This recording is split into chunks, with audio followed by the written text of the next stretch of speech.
Stephen is back with us with the business news here on France 24, and he's starting with the latest on that oil pipeline hack in the US, Stephen. US President Joe Biden says the White House will be beefing up efforts to combat ransomware attacks after the Colonial Pipeline was shut down on Friday.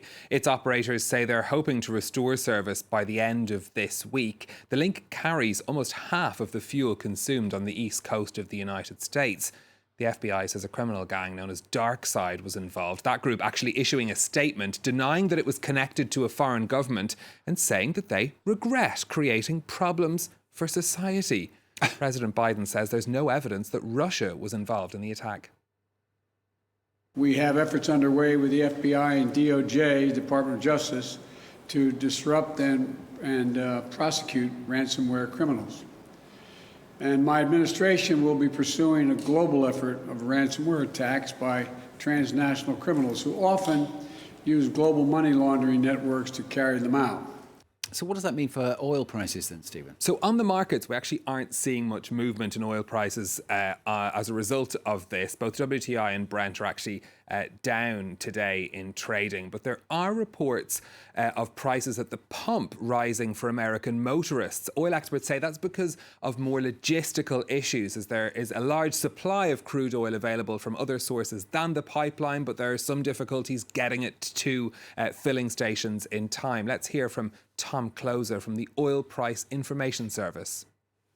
I think for supplies, it's not going to be a real big deal. A lot of it's going to depend on crowd behavior. And if people react to it the same way they reacted to perceived shortages of toilet paper, then it becomes a self-fulfilling prophecy and you have a supply crisis. Right now, I'd say it's going to be somewhere between an annoyance and an inconvenience, but the language is vague, significantly recovered.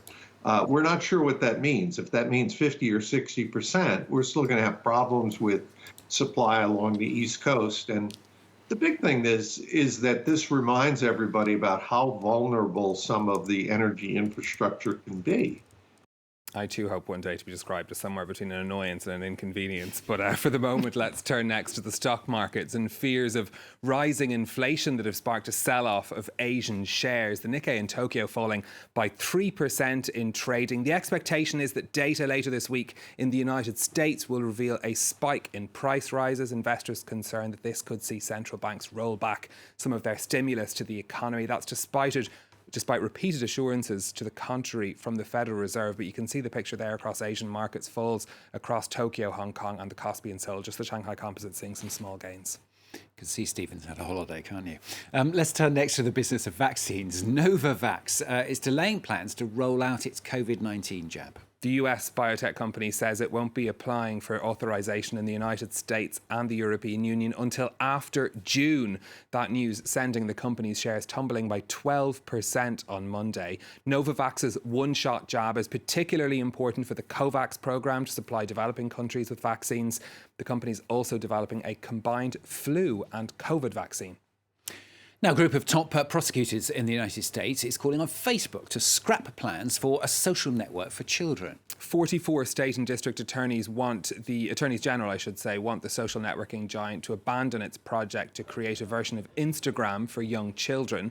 They say they're concerned about the effect it could have on their emotional and mental well-being. In a letter to Mark Zuckerberg, the prosecutors warn that social media can be harmful to children and that the company has a poor record of protecting children online. Facebook has defended the idea, saying that it would have safety and privacy in mind. Now, finally from Steve, I'm just going to have a quick look. I'm not wearing Ugg boots. No, he's not.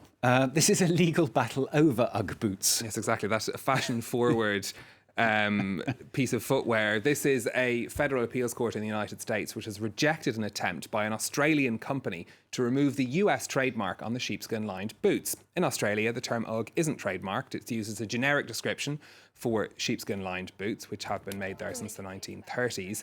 But an American company, Deckers, has trademarked Ugg Australia and sells the boots in more than 130 countries. Australian Leather, which makes the boots down under, had challenged their trademark, judges rejecting their arguments though. The Aussie firm's owner says that he'll take the battle to the Supreme Court now. He says that Uggs should be protected as a generic term like champagne or feta. I'm not sure they should be worn at all, to be honest. Apparently, Not they're a- very comfortable. I'm sure never they owned a are. pair. Yeah, they just look like huge slippers to me. But anyway, Stephen Carroll, back with us with Business on France 24.